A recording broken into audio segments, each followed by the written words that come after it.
Hola, hola. Un saludo a todas las personas que nos están mirando, a quienes se están conectando, y sean bienvenidas a este programa. Esta noche me acompañan mi compañera y colaboradora, Hilda Laura Vázquez Villanueva y Julio César Nieto Reyes, que estará interpretando en lengua de señas mexicana. Programa donde estaremos hablando de sexualidad en la discapacidad desde la discapacidad.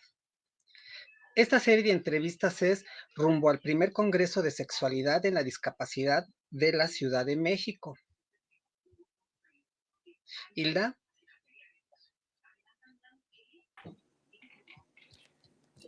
¿Sí me escuchas, Palmi? Sí. Buenas noches, ¿cómo están? Bienvenidos, bienvenidas, bienvenides.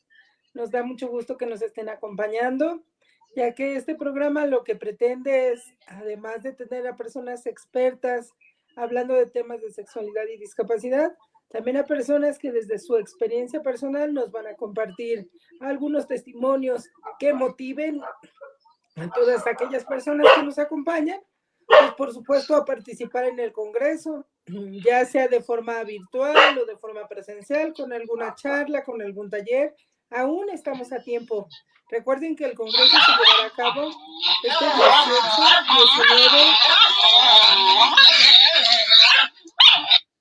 y 20 de octubre de 2023 en las instalaciones del Instituto de las Personas con Discapacidad de la Ciudad de México. Aquí durante la transmisión estaremos colocando las ligas para que se puedan registrar y para que puedan acceder a la página para mayor información del Congreso. Adelante, Palmi. Sí, bueno. Y para eso esta noche tenemos de invitadas a personas expertas en el tema, ya sea por su experiencia propia o como parte de sus actividades profesionales o de activismo. Son personas con y sin discapacidad. Con ustedes tenemos a Alejandro Portillo Salgado de Ciudad de México, persona con discapacidad psicosocial, licenciado en trabajo social, activista y defensor de los derechos humanos. También nos acompañan de Ciudad de México, bueno, no se ha conectado aún todavía, parece, pero también desde Oaxaca contamos con la presencia de Pedro Miranda, persona con discapacidad visual, artista visual, creador de productos culturales y coordinador de la primera galería de arte fundada y administrada por ciegos en México. También nos acompañan desde Tampico, Tamaulipas, Aide Flores Almanza, persona con discapacidad intelectual, síndrome de Down, y su mamá, la señora Alicia Almanza. También contamos con la presencia de Carlos Aedo de Ciudad de México, licenciado en Enfermería y Obstetricia por el Instituto Politécnico Nacional, especializado en Salud Colectiva y VIH por el Consejo Latinoamericano de Ciencias Sociales, maestrante en Salud Pública con concentración y del comportamiento, defensor de los derechos humanos, particularmente de poblaciones LGBT, personas viviendo con VIH, personas usuarias de drogas y personas con discapacidad. Adelante, Hilda. Gracias. Bienvenidos, bienvenidas a todas las personas que nos acompañan. Nos da mucho gusto que estén participando con nosotros.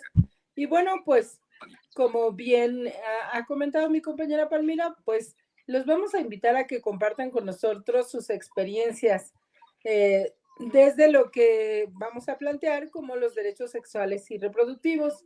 Como bien saben, los derechos sexuales y reproductivos están plasmados desde la Constitución de los Estados Unidos mexicanos y, por supuesto, en la cartilla que refleja de manera más particular estos derechos sexuales y reproductivos. Esta noche nos enfocaremos en algunas preguntas referentes al derecho número 3 y al derecho número 4. Entonces, pues el derecho número 3 habla de las violencias que se sufren por enfrentar diferentes tipos de, por tener diferentes condiciones de discapacidad y a su vez poder ejercer nuestra sexualidad de manera plena. Y el derecho número 4 habla de la autodeterminación y autonomía para ejercer plenamente nuestra sexualidad como personas con discapacidad. Entonces, bueno, pues le vamos a dar la palabra a nuestra querida Palmira para que nos haga una serie de preguntas que tendrán oportunidad nuestras personas invitadas a responder. Adelante. Claro que sí, Hilda, muchísimas gracias. Bueno, tienen 3 minutos para responder y dar su opinión a cada pregunta. Y la primera es, ¿alguna vez has escuchado sobre los derechos sexuales y reproductivos de las personas con discapacidad? ¿Sí? ¿Quién contesta primero? ¿Sí me escucharon o lo vuelvo a repetir? No, sí lo escuchamos claramente, solamente dinos quién empieza y empezamos por ahí. A ver, Carlos. Bueno, primero quiero agradecer muchísimo por el espacio. Creo que es muy nutritivo que empecemos a hablar de todos estos temas desde todas las perspectivas, tanto de las individuales como las colectivas y tanto las académicas e institucionales. Así que para empezar quiero decir como gracias. La verdad es que respeto mucho a personas que están en este panel porque conozco su trabajo de visibilidad y eso es grandioso, ¿no? Particularmente admiro con el alma a Alejandro, así como de... Yo me siento el más paneado de estar en el mismo panel que él. Y pues bueno, sí, claro que he escuchado sobre los derechos sexuales y reproductivos de las personas con discapacidad, y es que sucede un fenómeno bien chistoso, que podríamos pensar que cuando lo nombramos de una manera específica, pensaremos que son derechos diferentes, ¿no? O derechos como particularmente de las personas con discapacidad. Sin embargo, no, todas y todos compartimos exactamente los mismos derechos sexuales y reproductivos, solamente que no nos enfrentamos a las mismas opresiones o a las mismas dificultades para poderlos ejercer de manera abierta y libremente. Es por eso que se hace necesario de repente que tengamos un manual o un documento que nos escriba y que nos diga, no, güey, nosotras también tenemos estos mismos derechos que tú, y entonces, más que tener, y esto es algo que me gustaría como posicionar muy al inicio de la charla, más que tener derechos especiales o más que se tenga que trabajar sobre de manera específica, más bien se trabajan las opresiones y las barreras de manera específica, porque esas sí nos diferencian, ¿no? Nos atraviesan diferentes situaciones, particularmente las personas con discapacidad les atraviesan diferentes situaciones que deben ser nombradas y a través de ser nombradas buscar los mecanismos para que realmente se puedan ejercer de manera libre y abierta y totalmente posible. Y creo que estos documentos nos ayudan a tener un parámetro para poder como visualizarlo y que nos caigan varios veintes, ¿no? O sea, que nos caiga como el sentido común de que debe ser así, pero no bastan tener cartillas, no basta con tener documentos, sino que realmente también necesitamos que haya acciones concretas, tanto institucionales como de sensibilización, como dentro del mismo trabajo con las mismas personas con discapacidad y sus cuidadoras familiares cercanas, ¿no? Para que realmente podamos hablar de que existe un ejercicio, porque el simple hecho de que esté, y algo por ahí que decían muy en mis tiempos, es que derecho legislado, derecho escrito, no es derecho ejercido, ¿no? Y entonces creo que este panel nos puede llevar a entender cómo podemos hacer para que realmente se puedan ejercer esos derechos que están plasmados en la cartilla que bien nos decían muy al inicio. Entonces, con eso quería iniciar mi participación. Estoy muy gustoso de escuchar a mi resto de colegas. Gracias, Carlos. A ver, Pedro, te escuchamos. Hola, Palmira. Buenas noches, muchísimas gracias. ¿Sí me escuchan? Sí. Sí, ok. Pues nuevamente muchas gracias, Palmira, por la invitación que me hiciste, por brindarme el espacio. Gracias a todos los que están aquí. Pues la verdad es que me siento muy emocionado de compartir panel con Carlos. Es una persona a la que sigo a través de Twitter y siempre presto mucha atención a lo que él escribe.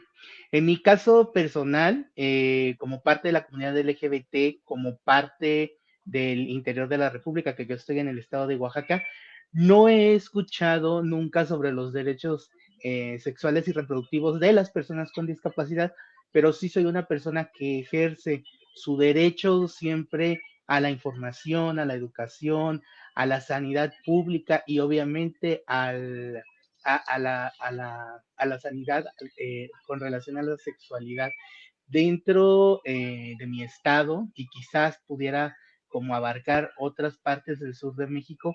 La verdad es que los temas sexuales y reproductivos de las personas con discapacidad quedan siempre de lado, ¿no? O sea, se sigue viendo la persona con discapacidad como una persona totalmente asexuada.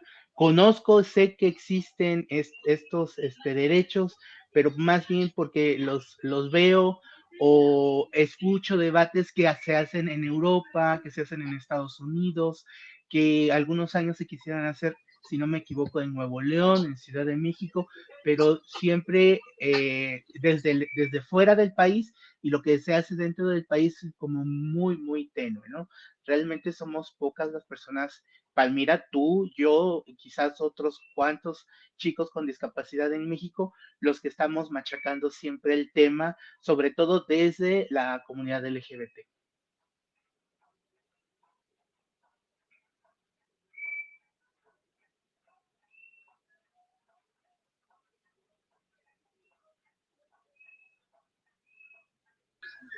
Muchas gracias, Pedro.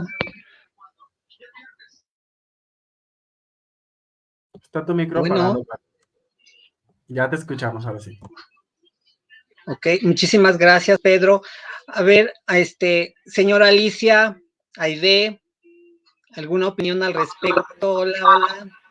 ¿Qué tal? Bueno, muchas gracias por invitarnos. Buenas noches. De hecho, estoy muy emocionada porque no sabía que se realizaba este tipo de reuniones y sobre todo que se trataban este tipo de temas.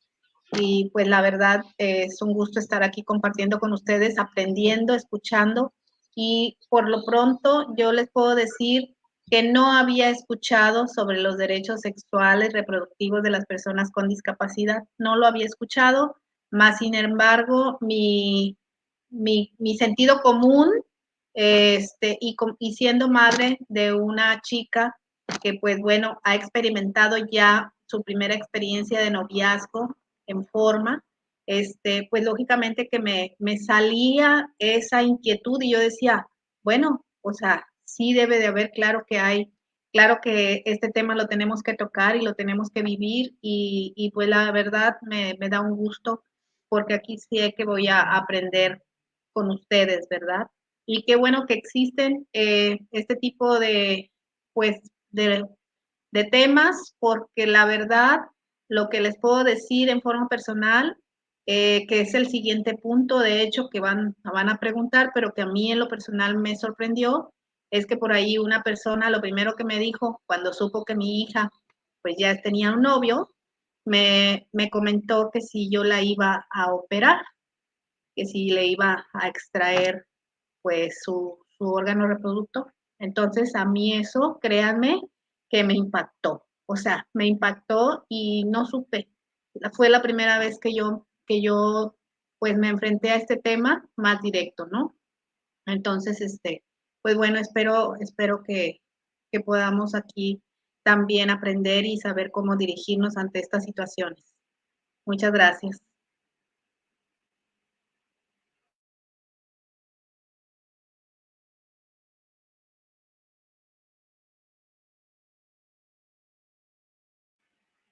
No te oyes, Palmira. Está apagado tu micrófono.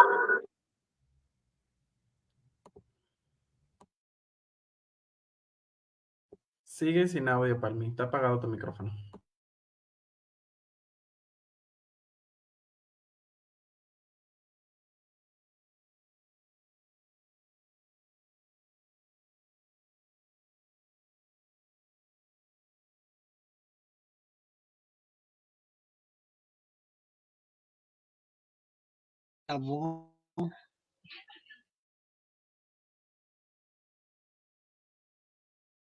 Ale. Hola, mucho gusto. Hola, hola. Un saludo, Carlos, Palmi, y a todos los que se encuentran aquí.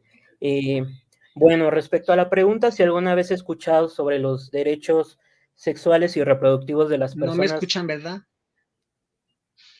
Sí, bueno, yo sí te escucho. Sí, ya te escuchamos otra vez. Ya se abrió tu micrófono, ya te escuchamos. De hecho, ya estábamos escuchando a Alejandro. Bueno, sigo. En un principio, cuando me descubro como persona de la diversidad, se entrecruzan estas transversalidades de ser parte de la población LGBT, en este caso como hombre transexual, y viviéndome como una persona con discapacidad, me es un poco más complejo respecto al aplicar los derechos sexuales y reproductivos por estas transversalidades. Sí había escuchado, es importante también comentar que se debe de poner especial atención en la manera en que se baja la información a las poblaciones. No es lo mismo que tengamos miles y miles de folletos de los derechos para las personas con discapacidad sexuales y reproductivos cuando no tenemos este tipo de eventos donde tenemos un intérprete, donde se pueda contar con otro tipo de información para que todas las personas con discapacidad, acorde a sus necesidades, tengan estos conocimientos respecto a los derechos sexuales y reproductivos. No es lo mismo que bajen esta información aquí en la Ciudad de México a que lo llevemos a una persona con discapacidad en alguna sierra.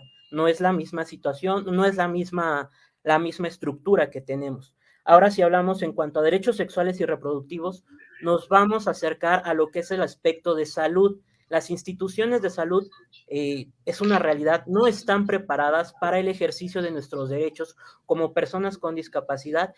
Si ya se ve aún con las personas de la diversidad, ahora más se hace esta anotación con las personas con discapacidad. En mi caso muy personal, yo cuando decido comentarle a mi médico ginecólogo en el ISSSTE, que deseo ser padre gestante, se queda con una cara de, ¿cómo que quiere ser padre gestante? A ver, ¿de qué estamos hablando? Entonces, hay diversas transversalidades que nos cruzan como personas con discapacidad, que no solamente es la misma discapacidad, pero sí es muy complejo el que tengamos acceso a esta información y más que se sensibilice al personal que nos va a ayudar a ejercer estos derechos sexuales y reproductivos. Como bien lo mencionaba Carlos, no se trata de que sea una cartilla diferente de otro tipo de derechos. Son los mismos derechos humanos que tenemos todas las personas por el simple hecho de ser personas, por el simple hecho de ser seres humanos. Pero no es lo mismo los derechos sexuales y reproductivos y las necesidades que tiene una persona con movilidad limitada a una persona que puede realizar todo tipo de actividades, trasladarse a todo tipo de espacios. Es importante mencionar el caso de España, el caso de, si no mal recuerdo, de Argentina, donde ya se da la oportunidad y el apoyo económico para las personas con movilidad reducida que puedan tener una atención acorde a sus necesidades sexuales. México, desgraciadamente, estamos muy limitados. Ahorita en esta coyuntura un poco política, no voy a tocar nada de partidos políticos, pero sí es importante que cuando son estas cuestiones políticas, todo el mundo ve por los derechos de las poblaciones prioritarias, pero de las que más jalan cuestión de votos. En este caso, yo veo muy desfavorecida a la población, a las personas con discapacidad.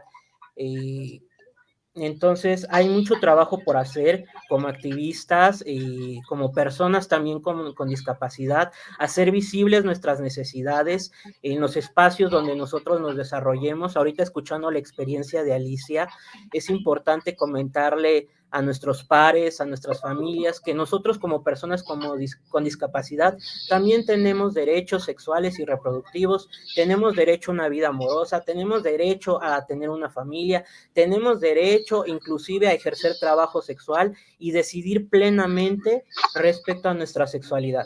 Es todo.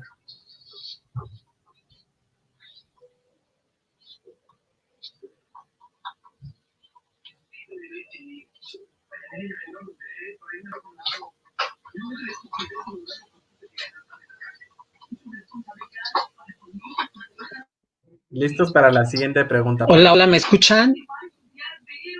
Sí. Sí.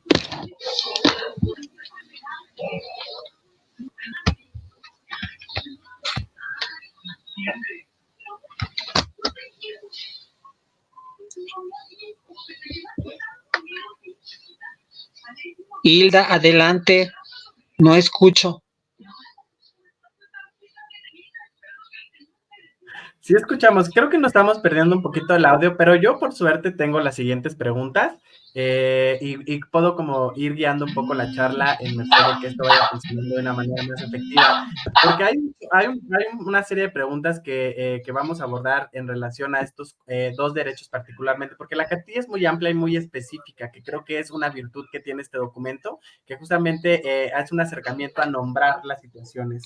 Y la primera pregunta que estaríamos como abordando un poco, que ya tiene mucho que ver con los que nos platicaba Alicia y su mamá en la experiencia, sería que ¿cuál sería la opinión sobre la esterilización forzada y la violencia sexual que se vive muchas veces por el simple hecho de vivir con discapacidad?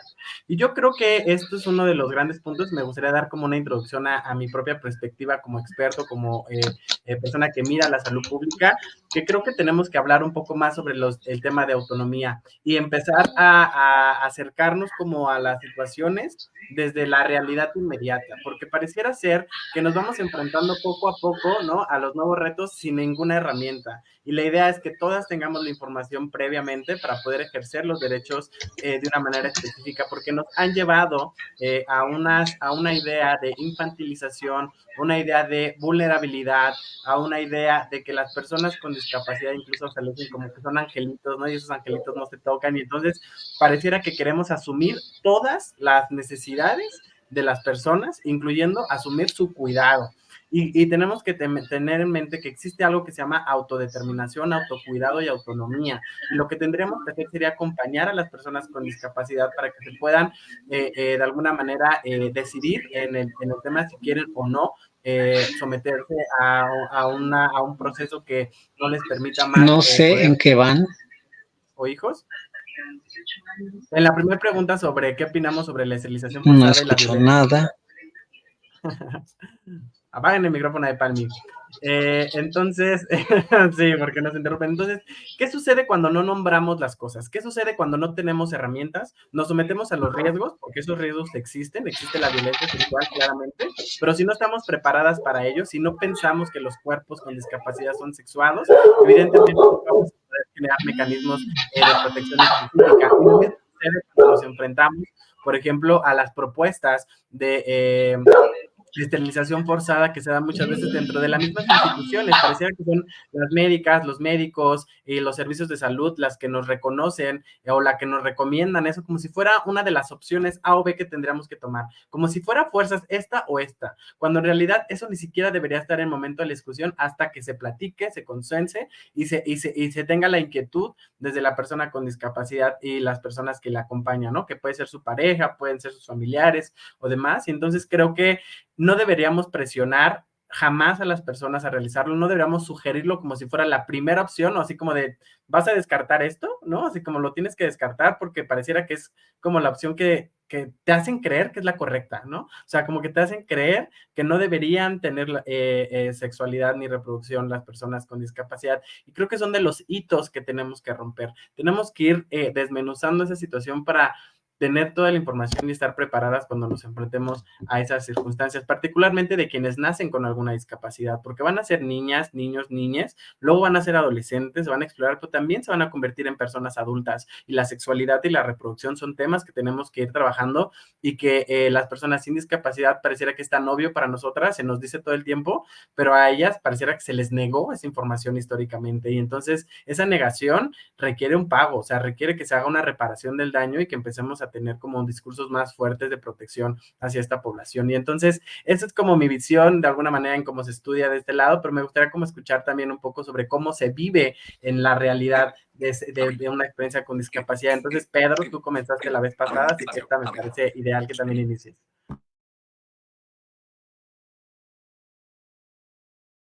Alfonso, por favor. Ya te escuchamos, Pedro. Ah, perdón, te decía que si me podías repetir el punto que estamos desarrollando en este momento. ¿Qué opinas sobre que en muchas ocasiones a las personas con discapacidad se enfrentan a la esterilización forzada con la intención de que no se reproduzcan y también a las violencias sexuales a las que están sometidas por el simple hecho de ser personas con discapacidad, ¿no?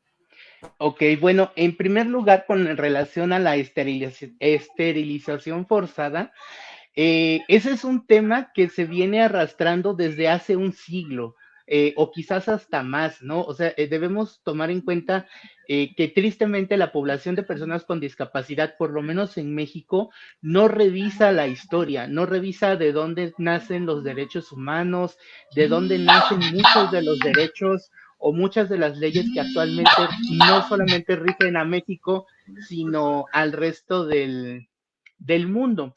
Hay que recordar que durante la Primera Guerra Mundial empezó el proceso de esterilización hacia las personas con discapacidad que se siguió desarrollando en el periodo de entreguerras y llegó a un clímax en la Segunda Guerra Mundial con la acción T4 o el Action T4, que fue justamente el exterminio de la población con discapacidad, empezando primero por la esterilización. Y esto es bien importante de tenerlo siempre presente porque es un proceso social que no fueron solo los alemanes, o los del eje los que hicieron esta masacre hacia las personas con discapacidad, y eso lo venimos arrastrando todavía.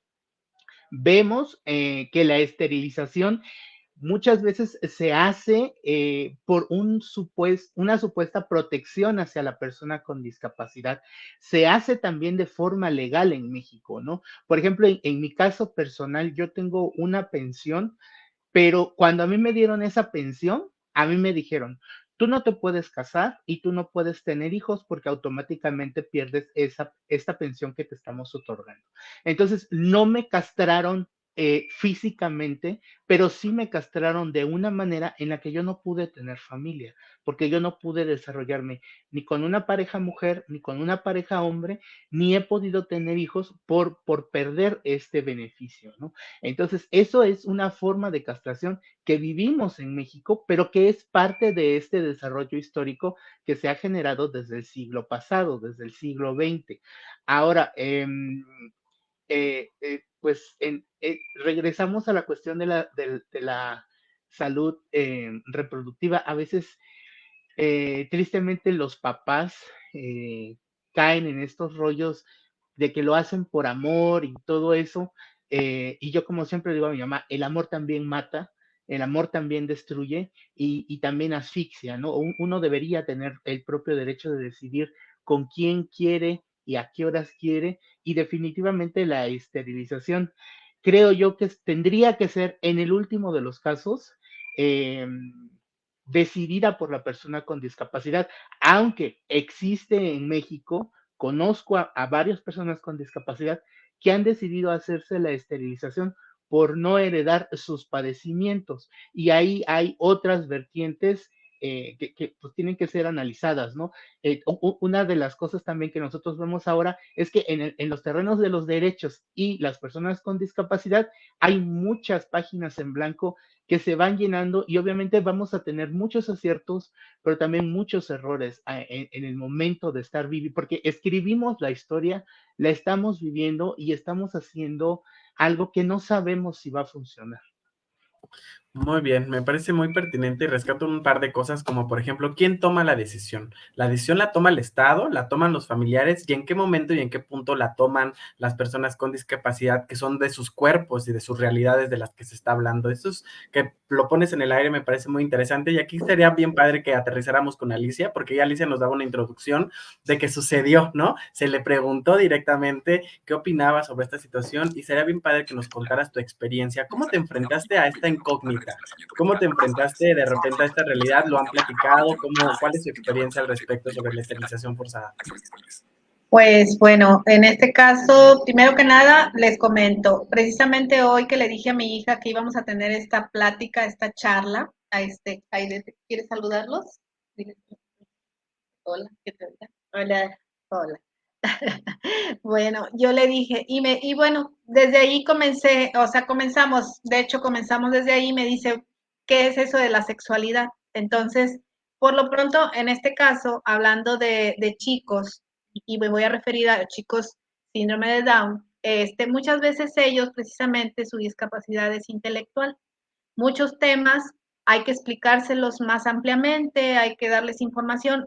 Lógicamente que ellos saben que es un beso, que es una caricia, que es un abrazo. Todo esto que sabemos nosotros, que es el preámbulo para llegar a una relación, ¿verdad? Entonces, desde ahí ya con ella, en ese caso, ya le platiqué y me dijo, no, pero es que a mí no me interesa. Le digo, sí, pero tú querías casarte con tu novio, tú querías estar siempre con él y siempre querían estar juntos, abrazados y demás. Entonces de ahí ya me remonté a ese tema, ¿no?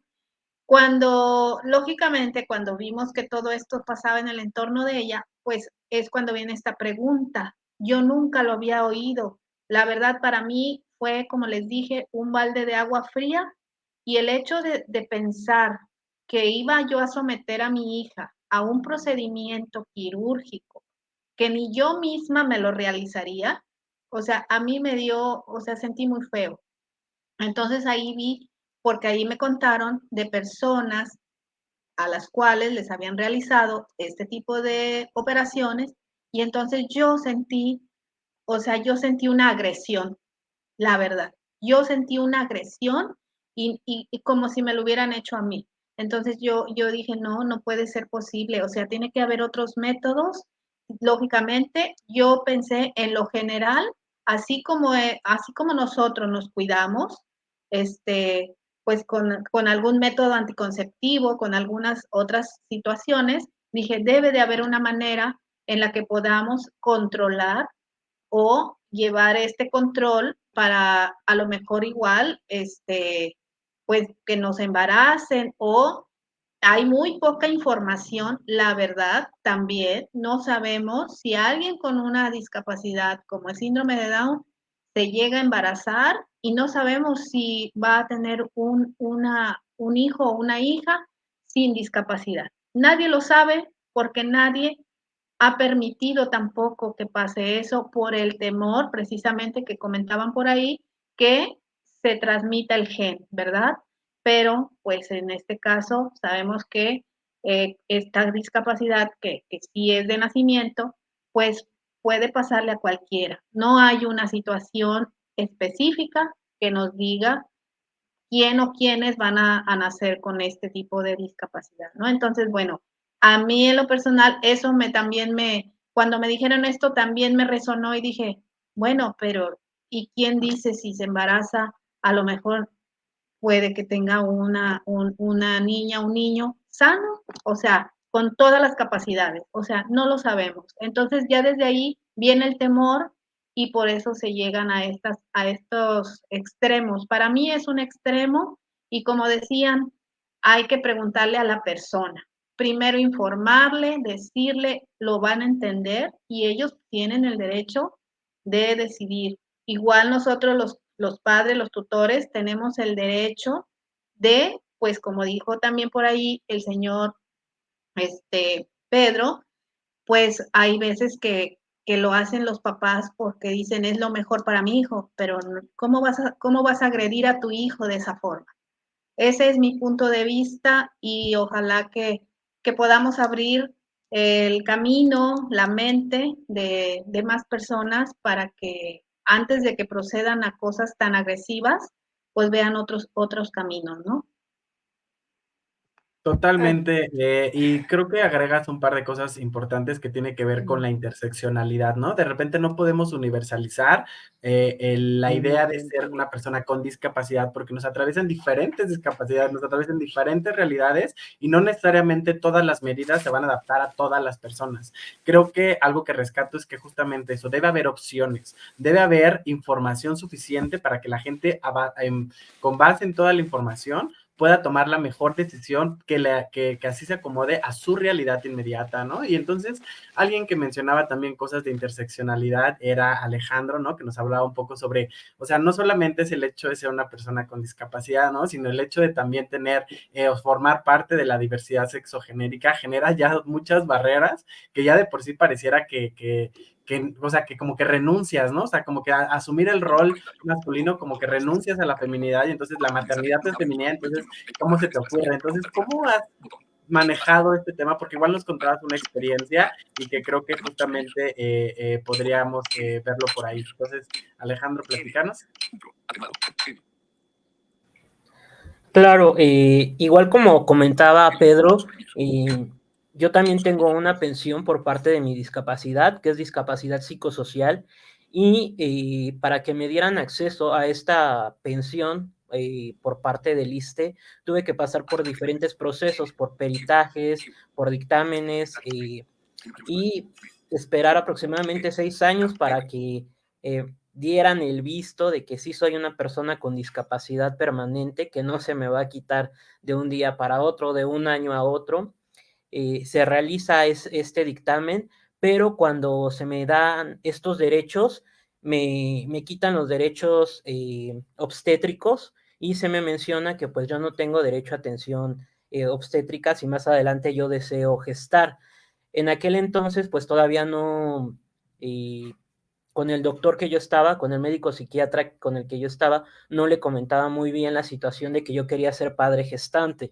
Ya posteriormente, cuando se lo comento, es cuando me vuelve a reafirmar esta cuestión que lo más recomendable para él, desde su expertise como médico psiquiatra, sin preguntarme mis deseos como persona transexual masculina, él dice, pues lo mejor sería realizarte la histerectomía radical y pues para ti sería mejor, ¿no? Porque pues tú, en pocas palabras me dijo, tú quieres ser hombre, entonces los hombres no gestan y pues sí, no gestan. Y yo me quedo así con la cara de, pues, ¿cómo? O sea, ¿cómo una persona tercera a mi vida que no sabe mis contextos va a decidir por mí? Pero desgraciadamente, como personas de la discapacidad, a veces dependemos mucho de la opinión de un experto para que nos den ciertos apoyos, para que nos den ciertas pensiones, y a veces nos orillamos ante el desconocimiento, tomamos la decisión de aceptar lo que dicen los profesionales. Pero pues yo en mi caso decidí no realizarme la histerectomía. Yo a futuro sí quiero ser padre gestante, y lo que opino respecto a esto de la esterilización forzada, pues es nefasto, ya no debería de existir, pero pues es una realidad.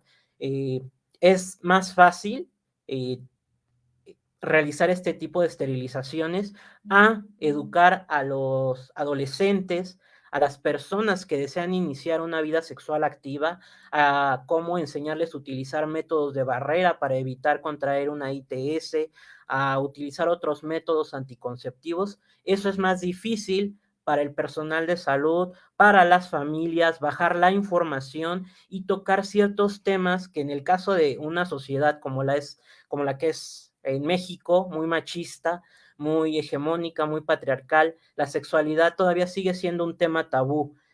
Tan solo hablar de la menstruación en mujeres con síndrome de Down todavía cuesta un poco de trabajo. Tocar todavía el tema de la menstruación, por ejemplo, en localidades rurales, indígenas, todavía es un tabú, y aunado con la discapacidad es más complejo. Pero esta cuestión de la esterilización forzada y el ¿cómo? ¿Cómo se pronuncia? Hacer infantiles de a las personas con algún tipo de discapacidad, no debería de ser así, porque pues todos tenemos esta punción del deseo sexual, todos tenemos ese deseo sexual, es innato. Entonces el que digan por ser una persona con un tipo de discapacidad mental, un tipo de discapacidad motriz, auditiva, visual, no van a tener deseos sexuales, pues eso es una total mentira. Todos tenemos un deseo sexual, todos disfrutamos de un orgasmo, bueno, dependiendo de algunas cuestiones médicas. Deseamos, no sé, la erotización va más allá del coito, entonces hay más cosas que se disfrutan y que incluyen a la sexualidad, ¿no? Entonces son temas que se deben de hablar, de sacar a la mesa, como este tipo de espacios. Pero sí, definitivamente la esterilización forzada ya no debería de ser una opción, ya no debería de existir, y existen diferentes tipos de métodos anticonceptivos y de prevención que deberían de llegar a más espacios públicos como estos. Muchas gracias, Alejandro. Muy puntual, la verdad, tu posición, y rescato como estos temas de hay que hacerles entender a quienes tienen que entender que tienen que incluirnos y que nuestra diversidad también se nombra y no solamente es que pareciera que la salud está diseñada para un solo tipo de cuerpo, un cuerpo heterosexual, un cuerpo que no tiene discapacidad, y todo lo demás les parece muy extraño, muy raro y no saben qué hacer, ¿no? Entonces, también que avancemos un poco más hacia ello. Con esto cerramos el primer bloque, no sin darle la voz a Hilda, que nos va a seguir guiando en el conversatorio. Hilda, te escuchamos, muchas gracias por dejarme tomar un tantito la voz. No, no, al contrario. Yo creo que aquí lo interesante también es darnos cuenta que la sexualidad no la podemos centrar, como ya lo han comentado, solamente a tener una relación sexual o a un coito. A mí me parece muy importante lo que comentaba Alicia y lo que han comentado todos, pero sobre todo no debemos centrar que el ejercicio pleno de la sexualidad es solo eso. El ejercicio pleno de la sexualidad está también en el placer, en el autoconcepto, en reconocernos como personas y aceptarnos y querernos, como lo están demostrando todos los que nos están acompañando acá. Entonces, este término incluso de la esterilización forzada, justo el término de forzada, es lo que lo hace de alguna manera un término fatal y que por supuesto, como bien dicen, pues ya no debería de existir. Y nada más como para cerrar en esta parte de este comentario, fíjense que hace como 5 años participé en un estudio en donde se estaba motivando a que personas con discapacidad intelectual particularmente aprendieran a tener diferentes experiencias sexuales de manera protegida e informada. Y se encontró voluntarios y personas varones que quisieran, personas mujeres que quisieran experimentar con varones. No hubo problema con ellos, pero no se encontró a varones lo suficientemente abiertos y dispuestos para que pudieran tener experiencias con chicas con discapacidad intelectual. Y lo comento nada más para darnos cuenta a qué grado de machismo, de desinformación y de estereotipos tenemos como sociedad ante estos temas, ¿no? Entonces, pues es muy fuerte porque además, como bien decían, ¿no? En otros países ya se encuentran normatizados y se encuentran esquematizados los apoyos hacia las diferentes condiciones de discapacidad, y aquí, a través de un experimento guiado, a través de una investigación, no pudimos encontrar a varones que quisieran apoyar de manera informada, por supuesto, a que chicas con discapacidad intelectual tuvieran experiencias sexuales también protegidas. Entonces, bueno, pues tenemos otra pregunta para poder ir encaminando nuestra conversación, y bueno, quisiéramos saber a todas las personas que nos acompañan que nos cuenten un poco cuáles son las barreras. Ya lo han comentado en algunas de las experiencias, pero ¿cuáles son las barreras que han encontrado ustedes de manera muy particular para acceder a los servicios de salud? Ya comentaron en algún momento sobre las pensiones y bueno, también sobre esta diversidad y aceptación de los cuerpos, ¿no? Y esta estigmatización sobre lo que se debe hacer o lo que deberíamos hacer o lo que deberíamos socialmente tener como aceptado. Pero bueno, no sé si alguien quisiera ampliar un poquito más su comentario a este respecto, sobre todo de, además de esto, cuáles serían como las barreras más significativas que han encontrado para acceder particularmente a estos servicios de salud sexual.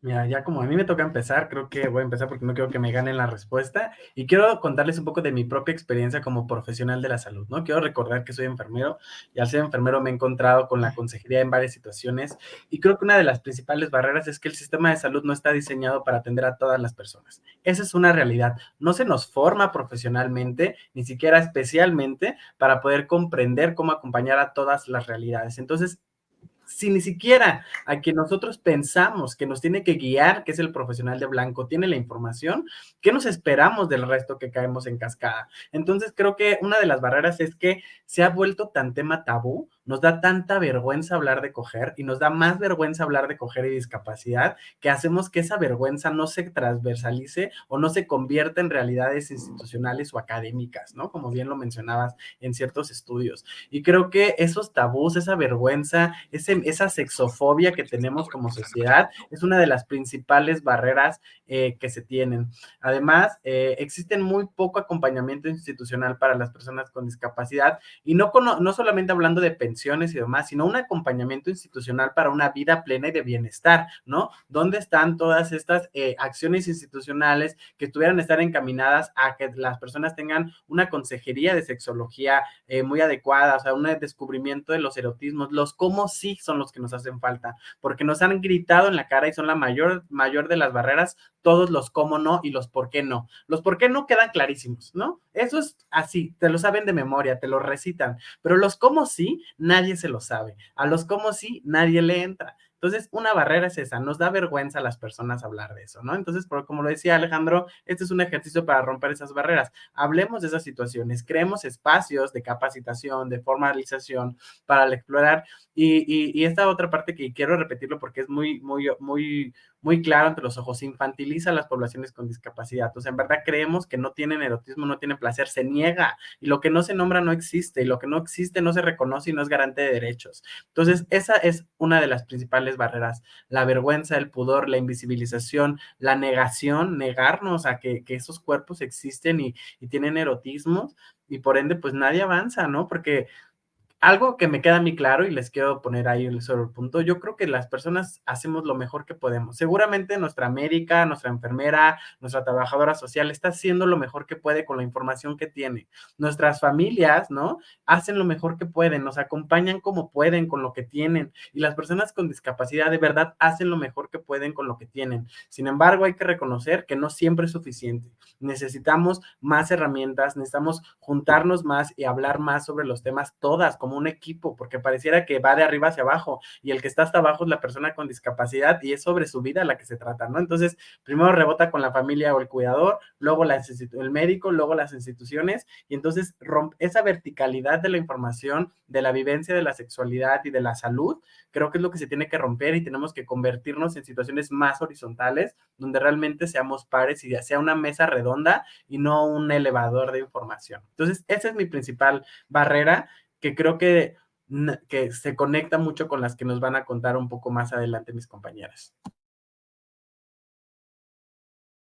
Nos platicara particularmente sobre su experiencia, porque después de todo lo que nos comentó Carlos, es muy interesante darnos cuenta cómo no es solamente una situación de verticalidad, bueno, además también es una situación justamente de programas construidos. Y Pedro en una de sus intervenciones nos hablaba cómo él ha escuchado experiencias y sabido de situaciones, pero en otros lugares del mundo, ni siquiera del país. Entonces, Pedro, para ti, ¿cuáles han sido las barreras para acceder a los servicios de salud sexual? Ok, muchas gracias. Nada más abro un paréntesis, regreso a la pregunta anterior donde hablaba sobre la esterilización forzada en el periodo de entreguerras. Hay un documento que se llama Los Crímenes Olvidados que habla sobre las personas con discapacidad justo en el periodo de la Primera y la Segunda Guerra Mundial y adelante. Sería muy importante que las personas con discapacidad pudieran leer este documento. La otra cosa es que también una realidad de la esterilización forzada es para apropiarse de los bienes de los familiares con discapacidad, y eso es algo de lo que tampoco se habla. Queremos o las gentes quieren castrar a las personas con discapacidad que tienen alguna propiedad, algún bien dejado por otro, y eso es una realidad muy, muy severa. Ahora, regresando a esta cuestión de la salud, lo que yo he vivido, fíjense que a mí lo que me ha salvado mucho es que mi primer trabajo fue como bibliotecario. Entonces, yo tengo muy, muy insertado el síndrome de Hermione Granger. No sé algo y a la biblioteca. No lo encuentro en la biblioteca y a la UNAM. No lo encuentro en la UNAM y así voy rebotando hasta encontrar la información que quiero. Hace años, uno de mis mejores amigos se infectó de VIH y yo viví ese proceso en el que su pareja, estando hospitalizada por un cuadro clínico muy severo entre Zika e inicios de SIDA, se entera, y es así como mi amigo se entera que muy probablemente él tiene VIH. Entonces yo hice, sin saber nada del tema, ¿no? Hice el acompañamiento de ir con él al laboratorio, estar con él mientras pasaban las horas hasta que le dieran su resultado al día siguiente, y obviamente el acompañamiento para que ya se pudiera ingresar al Seguro Social y pudiera tener pues sus antirretrovirales y todo eso, ¿no? Eh, y algo que yo hice, que fue algo que los médicos como que se escandalizaron un poco, fue que yo acudí a mi médico general y dije, ¿sabes qué? Yo tengo un amigo que acaba de dar positivo a VIH y tengo mucho miedo, pero no tengo miedo del VIH porque somos amigos, nada más. Yo tengo miedo porque él va a mi casa y yo no sé qué hacer, o sea, yo no sé si tengo que lavar todo con cloro, yo no sé si que los gatos que viven conmigo le pueden hacer daño. Y entonces todos los médicos me decían, oye, es que es increíble que tú, que no tienes el VIH, te preocupes por alguien más que lo tiene. Y yo les decía, pero pues es que eso es una cuestión de humanidad. O sea, el hecho de que sea mi amigo no significa que porque ya tiene VIH lo va a dejar de ser. O sea, las amistades, yo siempre lo digo así, los que crecimos antes de las redes sociales tenemos muy claro el concepto de la amistad. A partir de las redes sociales, uno piensa que porque sigues a alguien y le das like, ya es tu amigo y con esa facilidad del clic lo vuelves o le quitas tu amistad.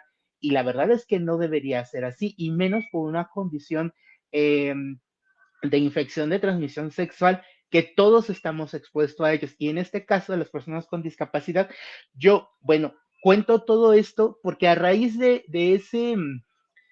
esta incursión del VIH en mi vida, porque a pesar de que yo no tengo VIH, he estado muy cercano a gentes que sí viven con el virus, empezando con este amigo, eso me movió a preguntarle al médico y eso me movió a empezar a hacer una investigación con mucha gente que estaba metida o que está metida todavía en procesos de activismo con VIH, como Alain Pinzón, Efraín Muro, Ulises Morales, Juan Pablo Caicero, la Clínica Condesa, inclusive viajé a Ciudad de México para entrevistar a Manolo Arellano, porque yo decía, es que la información del VIH no llega a las personas con discapacidad.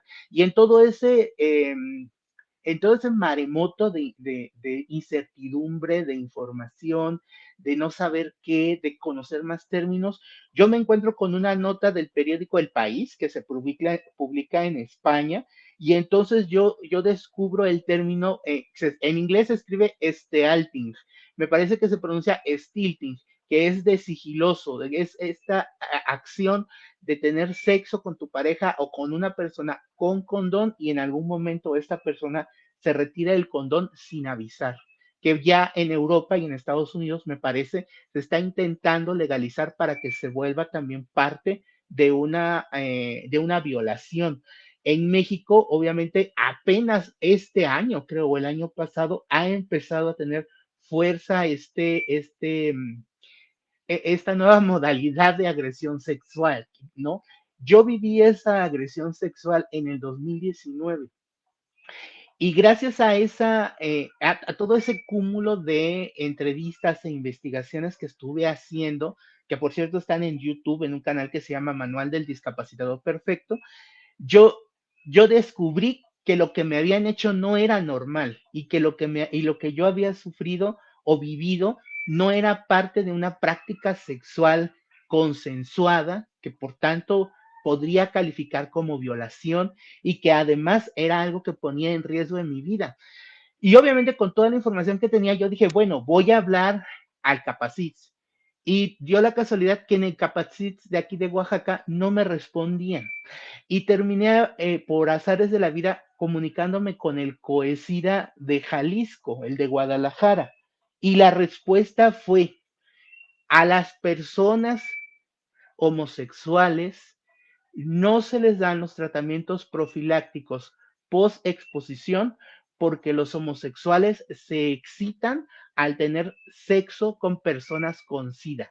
Eso fue un madrazo así impresionante escuchar cómo una persona trabajadora del COESIDA pudiera decirte que tú, sí, que un homosexual buscaba el contacto sexual con una persona con SIDA, que además no es el término correcto decir persona con SIDA, es persona que vive con VIH solo por excitación.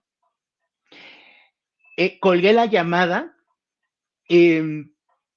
como que reorganicé mi estrategia, y cuando en el Capacites me contestaron, me dieron exactamente la misma respuesta, que yo no podía acceder a un tratamiento profiláctico por exposición porque un homosexual se excitaba al tener sexo con una persona con SIDA.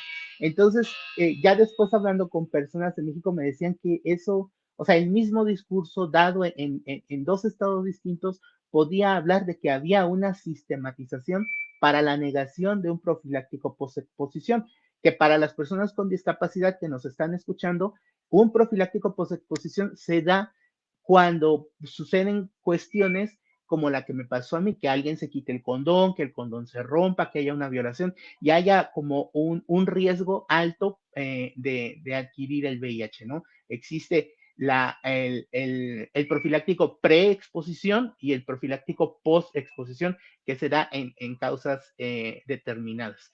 Y bueno, al final yo accedí al tratamiento profiláctico, pero yo tuve que exigir ese derecho, tuve que amenazar, tuve que mentir. Igual yo cuando llegué a la clínica Condesa después de eso, yo le decía a Manolo Arellano, es que yo mentí o sea, yo llevaba esa culpa.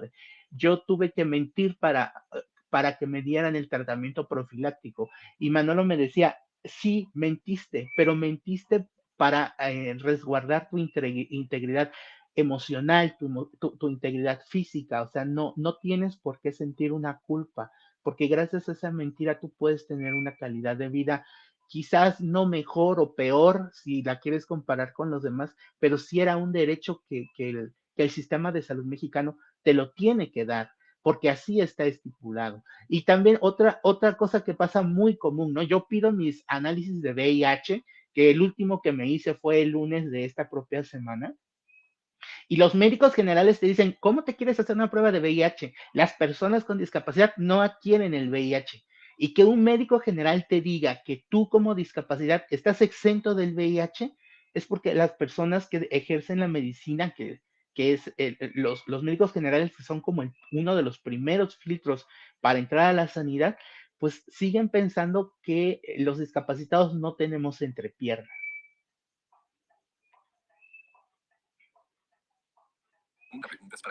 Pues bueno, no sé si ya me escucho porque hace ratito. Bueno, pues muchas gracias.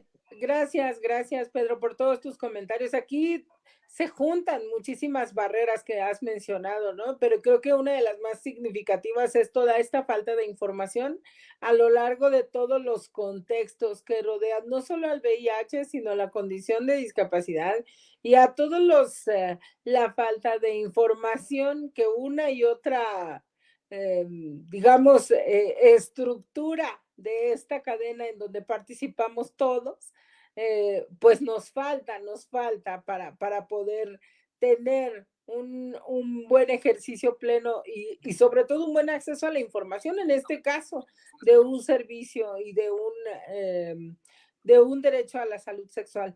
A mí me gustaría que Alicia, recuerden que habíamos comentado que máximo 3 minutos con sus participaciones, porque si no, pues les quitamos la oportunidad a los demás de poder participar.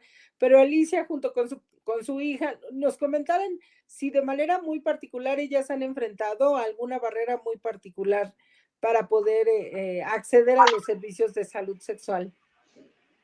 Bueno, gracias.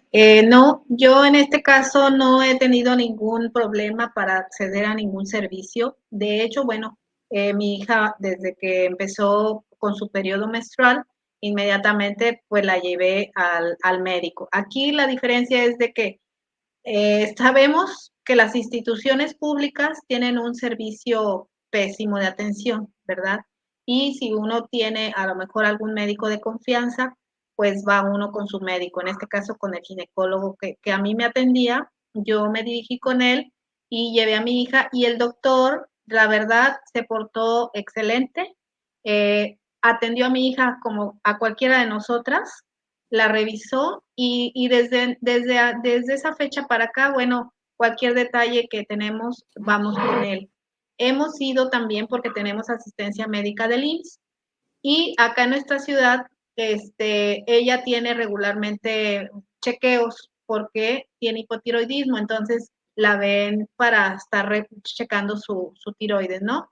Claro. Pero la verdad también los médicos acá se han portado en lo que cabe, se han portado bien. Lo único que sí les puedo decir que he observado en esta institución, en el IMSS, que no la han referido porque a nosotras las mujeres nos dicen cada determinado tiempo que vayamos al área, hay un área específica donde nos hacen el Papá Nicolau, te revisan pues que no traigas ninguna bolita en los senos. Lo que sí les puedo decir es que sí he observado que a ella no la han referido, o sea, no la han enviado. Claro. Yo Y ahí, aunque cumpla con la edad, entonces ya de ahí nos damos cuenta cómo por el simple hecho de vivir con una discapacidad ya la están infantilizando y ya le están violentando su derecho a así la es. salud sexual. Quizás yo no he puesto, bueno, yo no soy nada callada, la verdad, no soy nada callada, como mamá, sí soy una mamá que hace valer sus derechos, los derechos de ella, porque la veo como cualquier otra persona y así la vi desde que nació, o sea, como cualquier otra persona, con sus derechos y obligaciones. Entonces, ahorita no me he puesto al brinco en la institución porque pues me siento segura porque la llevo con mi médico, ¿no? Particular. No hemos tenido mayores complicaciones, pero júrenlo que el día que se llegue a presentar alguna necesidad y que tenga que verla el instituto, pues ahí sí estoy segura que voy pues igual como todos nosotros, los que estamos aquí, pues vamos a tener que hacer valer nuestros derechos, porque ella también es una persona que tiene que tener los mismos derechos en ese aspecto. Ahora, ahorita lo que decía Carlos al principio en la plática, ya hay algo bien importante. La verdad, creo que la educación sexual en general para todos nosotros, creo que está corta de información. Si nosotros, los convencionales, batallamos para entender muchas veces o para estar con la información adecuada para vivir nuestra sexualidad plenamente, porque la verdad nadie nos enseña ni desde niños, nadie nos va guiando, nadie nos da los puntos estratégicos para poder llegar a esa plenitud. Lo vamos conociendo trastabillándonos, ¿sí? A prueba y error. Y lo peor es de que si no nos agrada las primeras experiencias, probablemente quedemos como que traumados o ciscados, como le queramos poner, para que en el futuro no podamos desarrollarnos plenamente en esa área. Entonces creo que la información, hablando del área sexual, creo que nos afecta en general a todos. Lógicamente que si no hay una información para todos, para la mayor comunidad, entonces imagínense cómo está la situación para las personas con discapacidad. De hecho, yo igual así me he introducido un poco con esta información con mi hija, tratando de explicarle lo que a mí no me explicaron, ¿sí? Tratando de darle a conocer, pues ahora sí, desde los órganos sexuales reproductores, desde el hombre, de la mujer, y pues tratando de que ella comprenda todas estas partes, porque las sensaciones, como por ahí lo dijeron también, las sensaciones todos y ellos también lo tienen. Así es, porque es algo natural y es algo que pues así nos crearon, ¿verdad? Entonces, yo creo que ahí tendríamos que retomar la educación sexual a nivel general y lógicamente de ahí trasladarla a todas las personas con discapacidad. Muy bien, pues sí, muchas gracias. O sea que esto de información en formatos de lectura fácil, información en sistema braille o en formatos alternativos, en información digital accesible, ni cómo, ¿verdad? Muy bien, pues para cerrar con esta pregunta, Alejandro, por ahí me faltas tú, creo que no nos has expresado tu opinión. ¿Quisieras comentar algo sobre cuáles son las barreras más significativas que has tenido para enfrentarte a recibir los servicios de salud sexual y reproductiva? Pues por esta cuestión de ser persona trans, he podido acudir a otros espacios que no sean solamente a los que he tenido acceso, como lo que es el ISSSTE o el IMSS en mi época de estudiante. Tuve oportunidad también de acercarme a la Clínica Condesa y como persona trans, pues bueno, hasta ese entonces eran las únicas que llevaban el tratamiento de reemplazo hormonal para las personas trans y ahorita ya se encuentra la UCIP. Y en la Clínica Condesa, ahí me pudieron facilitar bastante información, insumos, lubricantes, condones, externos, internos. Entonces, por esa parte no tuve algún problema. Pude acercarme a otras asociaciones civiles como Inspira, Ave de México, donde pude tener bastante información. Solamente el problema que tuve fue esta cuestión del manifestar mi deseo de ser padre gestante y solamente ese punto podría decir. Y como mencionaba Carlos, lamentablemente nuestro sistema de salud no tiene los suficientes recursos, infraestructura, ni está pensado para todas, todos y todes, y más con esta coyuntura que está atravesando en nuestro país el IMSS Bienestar, pues es un poquito más complejo, nos vamos a enfrentar a otras cuestiones más complejas, lo vimos con la situación de la pandemia, nuestro sistema de salud no tuvo la capacidad para enfrentar solo como sistema público esta cuestión del COVID-19, se apoyó mucho de instituciones privadas, de asociaciones civiles y pues yo como persona con discapacidad psicosocial es importante mencionar que pues el 2% del recurso público de la salud está destinado para atender la salud mental. Ahora, pensar en una cuestión de tener un programa, un proyecto que vaya dirigido a las diferentes poblaciones con discapacidad, pues es un gran reto. Sí los invito a todas las personas con discapacidad a participar, al hacernos visibles, ya como lo mencionaba Carlos, lo que no se menciona, lo que no se dice, no existe. Y si no nos hacemos visibles, si no levantamos nuestra voz como personas con discapacidad y le decimos a la sociedad, hey, nosotros también existimos, nosotros también somos personas, nosotros también tenemos derechos humanos, pues no nos van a voltear a ver. Yo como trabajador social tiendo a analizar mucho los movimientos sociales y veo la poca respuesta que hay en cuanto a las manifestaciones, a las marchas que hacen para visibilizar a la población con un tipo de discapacidad y hay poca respuesta por parte de nosotros. Entonces es momento de hacernos visibles, aprovechar estos espacios y recordar que con nosotros todo y sin nosotros nada. Claro que sí. Muchas gracias, Alejandro. Por cierto, colega, yo también soy trabajadora social, egresada de la UNAM, así que en algún momento. Yo también. Abrazos, sí, colega. En algún momento vamos a volver a coincidir. Bueno, Claro que pues sí. vamos a ir cerrándole. Palmira, ¿estás por ahí? ¿Quieres comentar algo? Bueno, antes de darle nuevamente la palabra a Palmira, yo quiero nuevamente invitar a todas las personas que nos están viendo, que nos están escuchando, a que se animen a participar en el primer Congreso Internacional sobre Sexualidad y Discapacidad, que se llevará a cabo los días 18, 19 y 20 de octubre, de manera virtual y presencial, teniendo como sede el Instituto de las Personas con Discapacidad de la Ciudad de México. Ojalá se animen a participar. Tenemos hasta el 17 de septiembre para poder terminar de conformar el programa. Quienes quieran participar con algún trabajo, alguna ponencia, algún taller, y si no, pues que nos acompañen. Ya nos damos cuenta cuánta información nos falta, cuántas experiencias necesitamos compartir para seguir creciendo y, como dice Alejandro, para seguir haciéndonos visibles, dejar de ser invisibles ante estos temas. Palmira, adelante.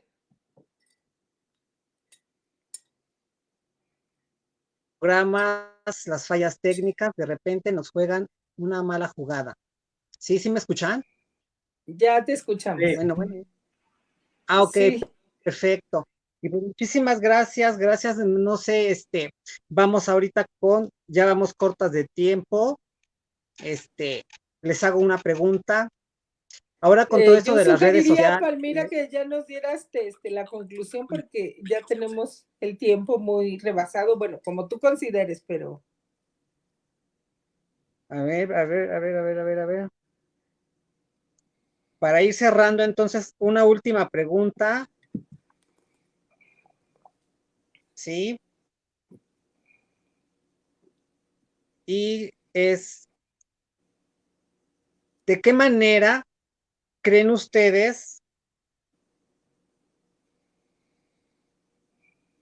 de qué manera creen que se debe participar para incidir en las políticas públicas en el ejercicio de sus derechos?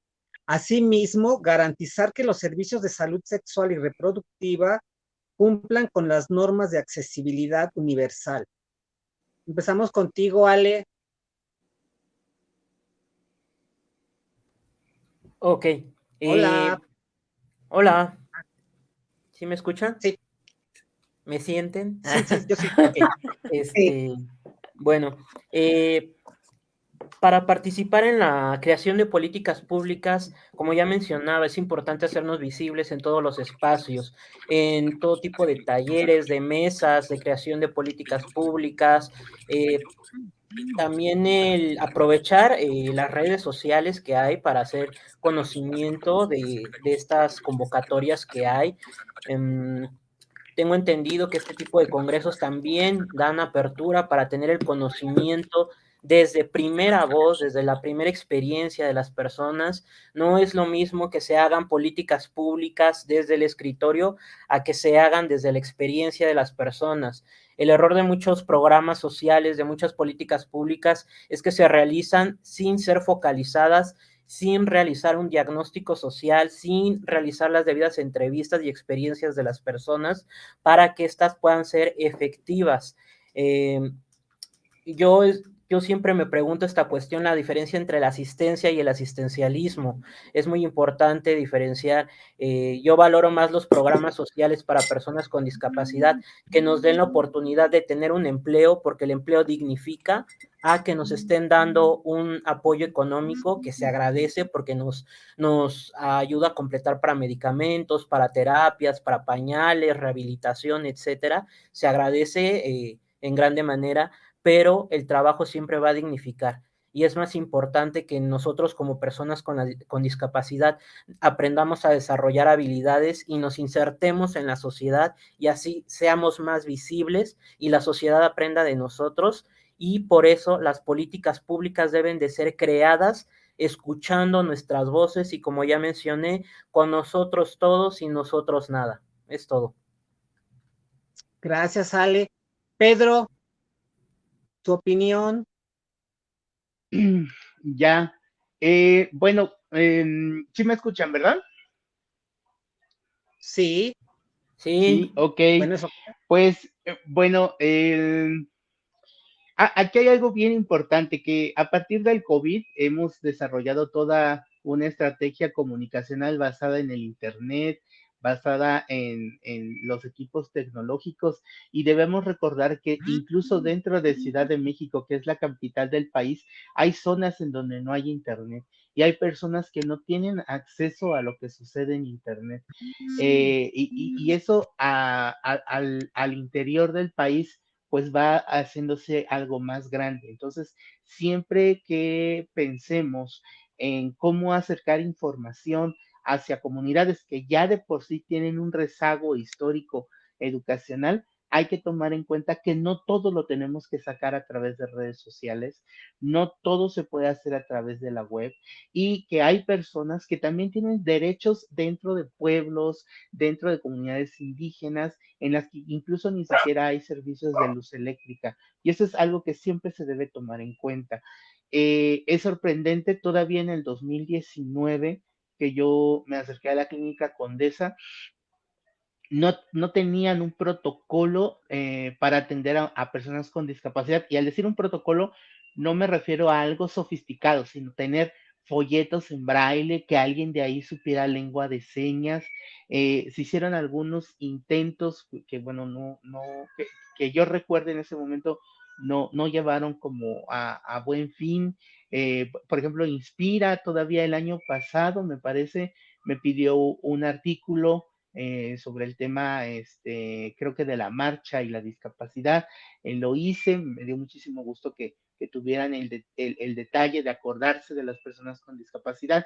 Y también no solamente es salir a la calle y marchar o salir a la calle y gritar, o sea, hacer política pública va desde llegar al propio consultorio que nos toca y pedir que nos revisen la entrepierna, pedir que nos hagan nuestras pruebas de VIH, que nos hagan nuestras pruebas de otras ITS, hablar con otras personas, ¿no? O sea, la educación va desde la persona que va sentada al lado tuyo en el transporte público, que tú puedas externarle algún conocimiento que tú tengas, ¿no? Es algo que yo siempre hago, ¿no? Siempre que voy a hacerme mi prueba de VIH o las veces que he tenido que tomar el profiláctico post-exposición, siempre platico con la persona que voy, aunque sea una persona que no conozca, de, oye, ¿sabes qué es esto? ¿Sabes a dónde voy? Y para mí esa es una buena forma de hacer que la gente eh, empiece a comprender sus derechos sexuales y reproductivos y que se dé cuenta que las personas con discapacidad también tenemos la necesidad de recibir o dar afecto de cualquier manera, incluyendo las relaciones sexuales. Gracias, Pedro. Muchísimas gracias. Carlos. Gracias. Bueno, pues no quiero repetir mucho de lo que ya se ha hecho porque creo que tanto Alejandro como Pedro lo han mencionado. Solo quiero retomar algunos puntos como tenemos que hacerlo visible. ¿Y de qué manera se hace visible? A partir de muchos medios, ¿no? Tenemos que hacer trabajar a las instituciones. Si nos quedamos sentadas esperando a que las instituciones cambien y se acuerden o investiguen y se adapten hacia nuestras realidades, eso no va a suceder jamás. Más bien tenemos que hacerlo como de abajo hacia arriba. Primero, como lo decía Pedro, empujando y hacer como exigiendo la atención. Muchas veces estar más preparadas que el mismo profesional que nos atiende es un primer gran paso. Tenemos que ir ya previamente informadas, exigir nuestros derechos, hacer temas de... Hay muchas personas como Pedro, ¿no? Como Alejandro, que utilizan la visibilidad de su propia historia para generar, ¿no? O sea, como de existimos y tenemos un rostro, no solamente somos una idea abstracta, sino que tenemos trabajos y demás, o sea, eso es otro gran punto, pero también las instituciones se tienen que enterar por los medios oficiales y tenemos que empezar a hacer quejas, tanto en CONAPRED, en COPRED, en la CNDH, ¿no? Que quede evidencia de estas chingaderas que nos toca vivir en los sistemas de salud. Que es una manera de hacer incidencia. Lo personal es político y una vez que nosotras, a partir de nuestra propia experiencia, de nuestras propias opresiones, de nuestras propias aventuras en el sistema de salud y todas estas como cosas terribles, ¿no? Creo que podemos hacer incidencia si lo hacemos visible, porque si no se lo decimos a nadie, o si solo lo hacemos aparte, porque solo hacemos un gran post, y ese gran post tiene muchos RTs y muchos likes, pero no llega a las instituciones, pues es gritarle al aire. Entonces hay que utilizar todos los mecanismos que tiene el sistema para que podamos jugar contra ellas. Juguemos un mismo juego. Creo que es una de las maneras en las que nosotras podemos de alguna manera incidir. Desde mi propia parte, ¿no? Que me dedico un poco más a la academia, creo que también hay una deuda pendiente histórica sobre cómo se investiga los aspectos de las experiencias en salud pública de las personas con discapacidad, porque es una mentira eso de que la ciencia es totalmente neutral y que nos mira a todos igual y que entonces, no, la ciencia tiene sesgos y los científicos y la evidencia científica y el método científico también infantiliza a las poblaciones con discapacidad, también las deserotiza, las desexualiza, y entonces también hay un compromiso que debe haber desde este campo de trabajo, ¿no? Y yo me comprometo a seguir haciendo con mis propios pares, de guiarles en unas investigaciones dignas, que realmente nos den información que podamos utilizar para comprender un poco más las situaciones y poder adaptar lo que se tenga que adaptar, ¿no? Porque las personas no viven con discapacidad, el mundo está discapacitado para poder atender a todas las personas, ¿no? Porque todas somos diversas, todas nos atraviesan cosas diferentes, pero pareciera que nadie más lo entiende. Entonces, eso, hacerlo personal político, ir incidiendo en todos los mecanismos institucionales institucionales, quejas, reportes, denuncias y seguir utilizando nuestro propio cuerpo como un instrumento y un arma de incidencia política. Y otra de las cosas, a quien nos está escuchando y que no tiene una discapacidad, no necesitas ser la causa para defenderla, no necesitas atravesar la discapacidad para entender lo que sucede en las vidas y en las corporalidades con discapacidad. Súmate, no te quedes ajeno, no te quedes callada, no dejes mirar cómo a tu prima, pariente que está con discapacidad se le quitan sus derechos. Actúa en consecuencia, porque si no actúas en consecuencia, eres cómplice. Y creo que históricamente hemos sido cómplices, tanto las personas que estamos en el sistema de salud, como muchas veces los familiares, como muchas veces los cuidadores, como muchas veces todos, hemos sido cómplices al momento en que callamos, al momento en que no actuamos. Y creo que es un llamado a la acción. Todas involucrémonos en este pedo. No es solamente las personas con discapacidad, porque nos necesitamos todas entre todas. Y con esto cierro mi participación en este espacio. Palmira, muchas gracias por invitarme. Siempre es un honor conocerte. Yo conocí a Palmira muy chiquitito. Yo estaba en un proceso de formación y nos dio una charla genial sobre uso de modelantes que la amo con toda la vida. Alejandro también nos has acompañado desde entonces, ¿no? Desde entonces también nos conocemos, desde Así Legal. Pedro, un honor a todos estar con ustedes. Muchas gracias y estaré aquí próximamente porque nos quedaron varias preguntas que contestar y quiero contestarlas todas. Entonces hay que hacer una segunda parte de esta mesa panel, por favor. Lo exijo. Claro que sí, Carlos, muchísimas gracias. Gracias por tu participación. Sé que te tienes que retirar, pero muchísimas gracias. Y claro que sí, seguimos adelante. Alicia, ¿tú qué nos tienes? ¿Cuál es tu opinión? Pues bueno, mi opinión es que sí, efectivamente tenemos que seguir alzando la voz. A lo mejor, como decía Pedro, no todo es redes sociales, definitivamente, pero es muy importante ahorita en la actualidad que sí estemos publicando, que estemos comentando, lógicamente en las redes sociales, para que se empiece a oír ese run run, para que se empiecen a llegar esta información y se haga viral, como ahora lo dicen. Pero un punto bien así que a mí se me ocurriría y que es muchas veces por donde pues yo tomo los caminos, es ir directamente a la fuente. ¿Qué quiere decir? Acercarnos al político, al que esté ahí en la urna, el que esté ahí en la curul, el que esté ahí dentro de un congreso. Lógicamente a veces no son alcanzables, ¿verdad? Pero pues bueno, uno empieza a buscar cómo introducirnos, porque los que al final de cuentas van a lanzar algo ya más legal, un documento, una ley, pues bueno, sabemos que son nuestras instituciones, ¿no? En este caso, los senadores, los diputados, que al final van a convertirlo en algo ya establecido. Yo sí me iría también a tocar esas puertas, a que las toquemos todos, si tenemos oportunidades, si tenemos conocidos, si tenemos gente que está cerca de esas personas, tocar puertas, seguir tocando puertas. La verdad, yo les comento algo rapidísimo. Mi hija, pues bueno, nació en el 2001. Cuando yo la quise llevar a una guardería acá en mi zona, cuando ella cumplió 1 año, yo tuve la necesidad de que alguien me la cuidara y pues nada más había las guarderías del IMSS, ¿verdad? Porque yo tenía derechos como trabajadora. Toqué muchas puertas y todos me decían que no la podían aceptar porque no estaban capacitados. También toqué puertas de guarderías particulares y me decían lo mismo. Yo les decía que ella era como cualquier bebé. Al final logré que una guardería que estaba agregada al IMSS, guardería nueva con personal joven, se atrevió a aceptar a mi hija.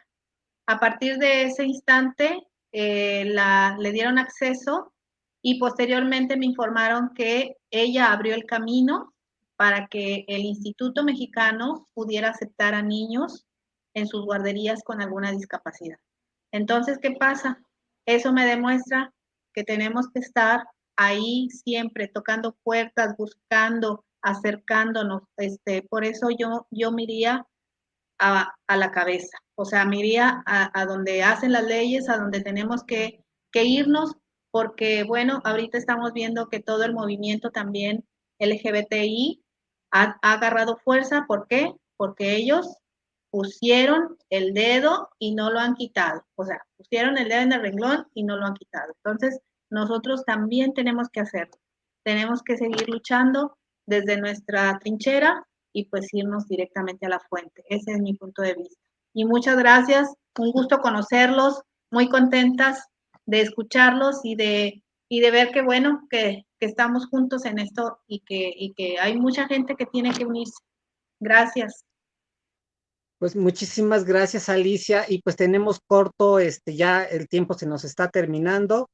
Y ya por último, para ir cerrando, quiero agradecer a todo nuestro equipo de colaboradores, a las personas encargadas, a la persona encargada de interpretación, en este caso a Julio César, Nieto Reyes, y a todas las personas que se han conectado a este programa, y todas las preguntas que hayan sido mandadas en específico para alguno de los panelistas, se las estaremos haciendo llegar y ya cada uno de ellos se encargará de contestárselas. Ya no tenemos tiempo para leer alguna ni comentarios. Ya saben que esto de la tecnología y de los tiempos son muy valiosos. Y los esperamos el próximo viernes con más sorpresas, y recuerden que las personas con discapacidad también somos seres sexuales.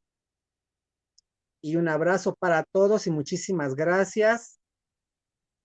Y los esperamos el 18, 19 y 20 de octubre en el primer Congreso Internacional de las Personas con Discapacidad en la Ciudad de México. Abrazo. Gracias. Hilda, ¿algo quieres agregar?